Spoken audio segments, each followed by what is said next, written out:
আমার কাছে কিছু প্রশ্ন এসছে, কিছু প্রশ্ন দেওয়া হয় বিভ্রান্তি সৃষ্টি করার জন্য, ওই প্রশ্নগুলোর উত্তর না দেওয়াটাই আমি ভালো মনে করি। সম্মিলিত দোয়া করা যাবে কিনা?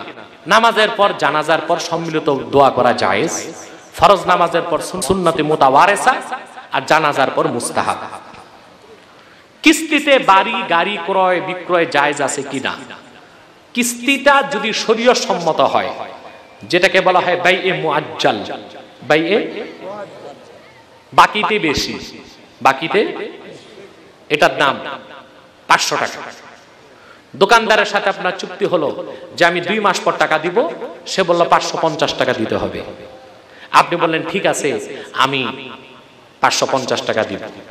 এই যে 550 টাকা আপনি কিনলেন, পরে তাকে টাকা দিলেন, এটা বাইয়ে মুআজ্জাল, এটা জায়েজ।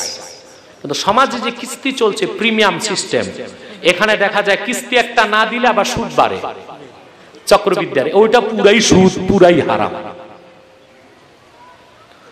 বেতের নামাজে দোয়া কুনুত পড়া কতটুকু জরুরি? ওয়াজিব। কদম বুসি করা জায়েজ আছে কিনা? জায়েজ। ইমাম বুখারী আদাবুল মুফরাদ হাদিসের কিতাবে সংকলন করেন, ইন্না আলিয়ান রাদিয়াল্লাহু তাআলা আনহু কানা ইউকাব্বিলু রিজলা আব্বাসিন ওয়া ইয়াদা। হযরত আলী রাদিয়াল্লাহু তাআলা আনহু সব সময় হযরত আব্বাসের পা এবং হাতে চুমা দিতেন, এটা জায়েজ। সুদখোর ব্যক্তি সুদ অবস্থায় মারা গেলে সে কি হয়ে মারা গেল, তার জানাজা পড়া যাবে কিনা? আমি একটা হাদিস শোনাই, তাইলে আপনারা বুঝবেন সুদখোর মরলে কি হবে। বলবো? মুসনাদ ইমাম আহমদ বিন হাম্বলের হাদিস, মুসান্নাফ ইবনে আবি শায়বাতে আছে, 2টা লফজে হাদিসটা এসেছে। দিরহামু রিবা ইয়াকুলুহার রাজুলু ওয়া হুয়া ইয়ালাম আশাদ্দু মিন 36 জানিয়া। 1 দিরহাম সুদের টাকা জেনে খাওয়া 36 বার জিনা করার চেয়ে বড় গুনাহ। কতবার? জিনা করার চেয়ে বড় গুনাহ কয় দিরহাম সুদ খাওয়া? জেনে জেনে। 1 দিরহাম কত? আরব আমিরাতের 1 দিরহাম বাংলাদেশের 22 টাকা। 22 টাকা পরিমাণ সুদ জেনে খাওয়া, 1 দিরহাম 22 টাকা পরিমাণ সুদ খাওয়া 36 বার জিনা করার চেয়ে বড় গুনাহ। নাউজুবিল্লাহ বলবেন না? আরেকটা হাদিস শুনেন, আকলু দিরহামিন মিনার রিবা ইয়াকুলুহার রাজুল আশাদ্দু মিন 36 জানিয়াতান ফিল হাতিমে। 1 দিরহাম সুদ খাওয়া আল্লাহর ঘর কাবার হাতিমে ঢুকে 36 বার জিনা করার চেয়ে বড় গুনাহ। কয় দিরহাম? 1 দিরহাম সুদ খাওয়া আল্লাহর ঘর কাবার হাতিমে ঢুকে 36 বার জিনা করার চেয়ে বড় গুনাহ। এবার আপনারাই বিচার করেন সুদখোর কত খারাপ, মরলে তার জানাজায় যাওয়া উচিত না। সুদখোরকে মসজিদ কমিটি, মাদ্রাসা কমিটি, পঞ্চায়েত কমিটির সদস্য বানাবেন না, মেম্বার চেয়ারম্যান এমপি বানাবেন না, আর মরলে তার জানাজায় যাবেন। মনে থাকবে? সুদের টাকা দেয়া বা নেয়ার মধ্যে কোনো পার্থক্য আছে কিনা? উভয় গুনাহগার। 10 জনের উপর লানত আসে সুদের সাথে সংশ্লিষ্ট, তবে যে খায় সে বড় গুনাহগার, আর যে বাধ্য হয়ে দেয় সেও গুনাহগার, তবে বেশি অপরাধী যে খায়। বাড়ি বাড়ি গিয়ে মিলাদ বা দোয়া করা যাবে কিনা? অবশ্যই। মিলাদ শরীফ পড়লে বরকত হয়, আল্লাহর রহমত হয়। মানুষ যদি আয়োজন করে যাবেন, পড়বেন, হাদিয়া দিলেও পড়বেন, না দিলেও পড়বেন। আমাদের প্রিয় নবী হযরত মুহাম্মদ সাল্লাল্লাহু আলাইহি ওয়াসাল্লামের উম্মতগণ 73 দলে বিভক্ত হবে। এর মধ্যে 1 দল বেহেশতে যাবে, বাকি 72 দলের কি অবস্থা হবে? তারা কি কোনোদিন বেহেশতে যেতে পারবে? না। ওই যে 72 দল, তারা সব কাফের, মুশরিক এবং মুনাফিক। তাদের পরিচয় থাকবে মুসলিম, মূলত তারা মুসলমান হবে না। একটা দল বিনা হিসাবে জান্নাতে যাবে, ওটা আহলুস সুন্নাহ ওয়াল জামাআহ, যারা কোরআন হাদিসকে বিশ্বাস করবে সাহাবীদের বিশ্বাসের মতো, তাবিঈনের বিশ্বাসের মতো, সালফে সালিহিনের বিশ্বাসের মতো। ইন্নী ওয়াজ্জাহাতু নামাজের নিয়ত বাঁধার আগে না পরে পড়তে হয়, যা নামাজে দাঁড়িয়ে পড়বেন। তারপর নিয়ত করে নামাজ শুরু করবেন। নাওয়াইতু আন, এই নিয়ত করা যাবে কিনা, গদ বাঁধা যে নিয়ত করা যাবে এটা মুস্তাহাব, তবে অন্তরের নিয়তটা হচ্ছে ফরজ। অন্তরেরটা কি? মুখে উচ্চারণ করাটা মুস্তাহাব। মুস্তাহাব। মোল্লা আলী কারি মিশকাতে শরামের কাতে লেখেন, রাসূলুল্লাহ সাল্লাল্লাহু আলাইহি সাল্লাম ১৫০০ বছর আগে মোট ৩০,০০০ ওয়াক্ত নামাজ পড়েছেন। কোন এক ওয়াক্ত নামাজে নূর নবী সাল্লাল্লাহু আলাইহি সাল্লাম মৌখিক নিয়ত করেন নাই, কোন সাহাবীও করেন নাই, কোন তাবিঈনও করেন নাই। এই জন্য এটা সুন্নত নয়, এটা মুস্তাহাব। কেন মুস্তাহাব? ইবনু আবিদিন শামী ফতোয়া শামী প্রথম গ্রন্থে লিখেছেন, লিআন্নাহা আহাব্বাহুল উলামা, কারণ রাসূলুল্লাহর উম্মতের আলেমরা ভালো মনে করছেন মৌখিক নিয়ত, এই জন্য এটা মুস্তাহাব হয়ে গেছে। আল্লাহ রাসূলের উম্মতের আলেমরা যেটারে ভালো মনে করেন, আল্লাহ ওইটারে ভালো মনে করেন। হাদিসে এসেছে, মা রাআহুল মুসলিমুনা হাসানান ফাহুয়া ইনদাল্লাহি হাসান। সুবহানাল্লাহ বলেন। মুসলমান আলেমগণ যেটাকে ভালো মনে করেন, আল্লাহ সেটা ভালো মনে করেন। আর আল্লাহ যেটাকে ভালো মনে করেন, কমসে কম সেটা মুস্তাহাব হতেই হবে।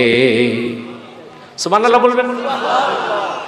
তবে মৌখিক নিয়ত করতে যাই আবার অন্তরেরটা যদি ভুলে যান, তাহলে কিন্তু নামাজি হবে না। হবে? অন্তরের নিয়তটা ফরজ। অন্তরেরটা কি? আমি হাদিসের এক সরাই পেলাম, আল্লাহর ঘর কাবায় এক লোক নামাজে দাঁড়াইছে, বুঝলেন তো? জোহরের নামাজ পুরা গদ বাঁধা নিয়ত পড়তেছে, নাওয়াইতু আন উসাল্লি লিল্লাহি তাআলা 4 রাকাত, অর্থাৎ আমি 4 রাকাত জোহরের ফরজ হারাম শরীফের ইমামের পিছে পড়তেছি। যেই বলবে আল্লাহু আকবার, এক বদ্দু আছে না, বদ্দু বেদুইন, আকল কম, কলার ধরছে, নিয়ত পুরা হয় নাই। কয় কেন? আজকে কোন মাস, কোন বার, কোন তারিখ, এটা তো কর নাই।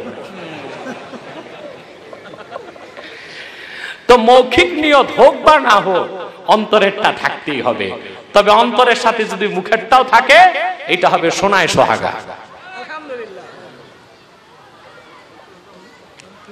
মসজিদের ফান্ডের টাকা বিনিময় ইমাম ও ইমাম সাহেবের পরিবার থাকার জন্য ব্যক্তিগত জায়গায় ঘর, অন্য কিছু বসিয়ে দেওয়া কতটুকু কোরআন হাদিস মোতাবেক জায়েজ? সম্পূর্ণ হারাম এবং না জায়েজ। হারাম।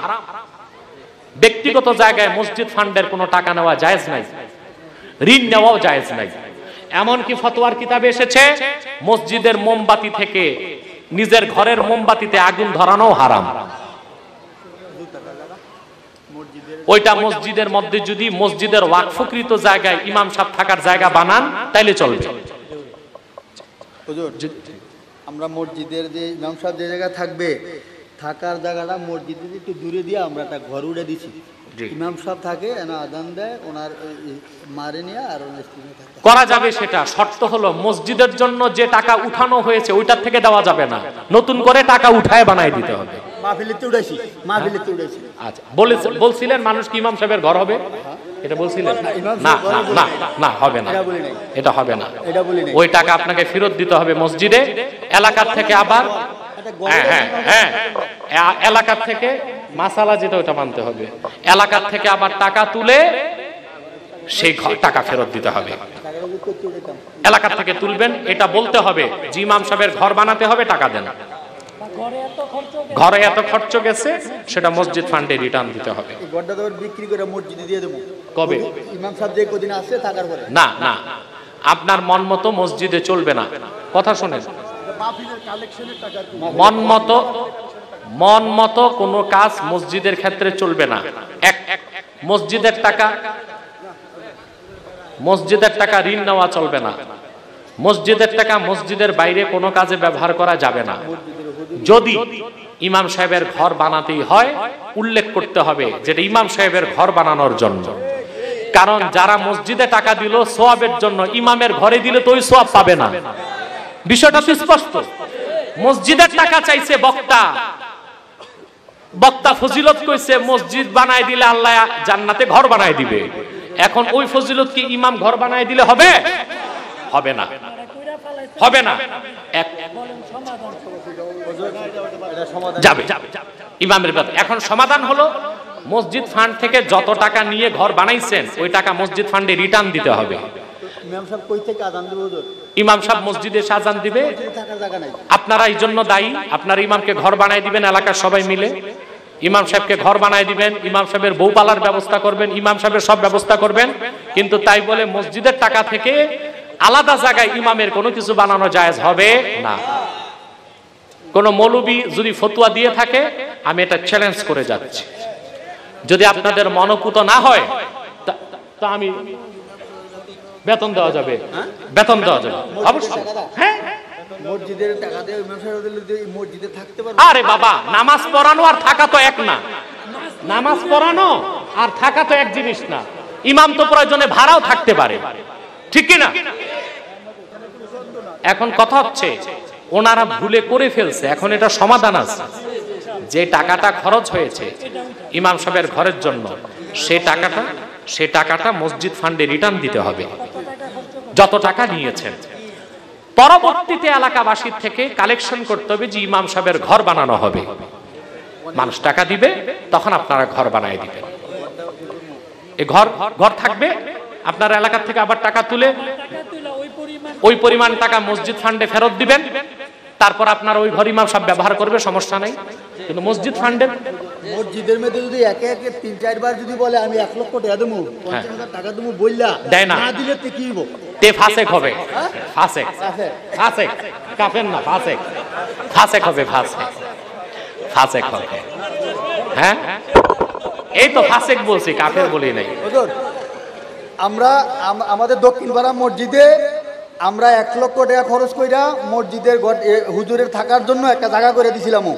জায়গা দেওয়ার হুজুর যদি না বলে এই টাকাটা ইনশাআল্লাহ কালামি মেম্বার আমি আমার দুইজনে 1 লক্ষ টাকা দিয়ে দেবো আমরা এই ঘরটার জন্য মসজিদের মধ্যে। আলহামদুলিল্লাহ, সমাধান হয়ে গেছে।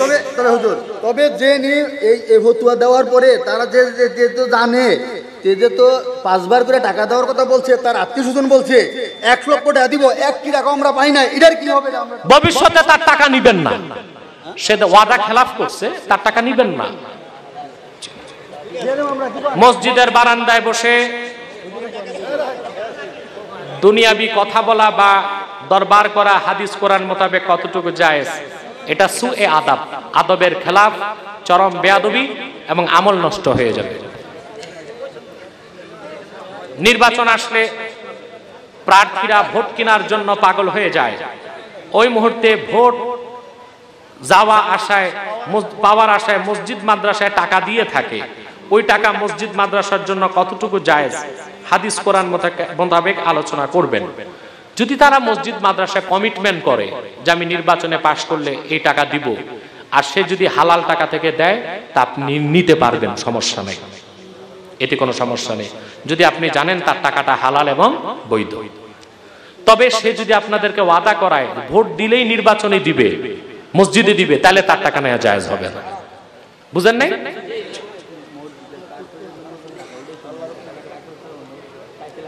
পারবে না। জি, মসজিদের কার্পেটের জন্য টাকা উঠানো হয়েছে, এটা কার্পেট না কিনে টাইলস লাগানো যাবে, সমস্যা নাই। জি, অজুখানা, আচ্ছা অজুখানা বানানো যাবে, অজুখানা। বর্তমানে সঠিক পীরকে আপনি দয়া করে বলবেন। দেখবেন যে ব্যক্তি কোরআন ও হাদিস থেকে কথা বলে আমল করে, শিরক কুফর বেদাত মুক্ত আর কাফের মুশরিকের বিপক্ষে যার অবস্থান স্পষ্ট, সেই বর্তমান জমানায় হক পীর। পরিবার পরিকল্পনায় চাকরি করে এরকম মসজিদের ইমামতি করা যাবে কিনা? না। যে পরিবার পরিকল্পনায় চাকরি করে ওই মৌলবী আল্লাহ রসুলের দুশমন, তার পিছনে নামাজ পড়া জায়েজ হবে না। হিন্দুর জমির মধ্যে মসজিদ বানানো সম্ভব কি? না, সম্ভব নয়। হ্যাঁ, কিনে যদি নেন তাইলে চলবে, তাহলে বানানো যাবে, কিন্তু জবরদখল করে নিয়ে করবেন এটা হবে না, কিনে নিলে হবে। তবে হিন্দুর জমিন কিনে মসজিদ না বানানোই উচিত। নিজেদের ভালো মুসলমানের জায়গা দেখে জায়গা কিনে তারপর মসজিদ করবেন।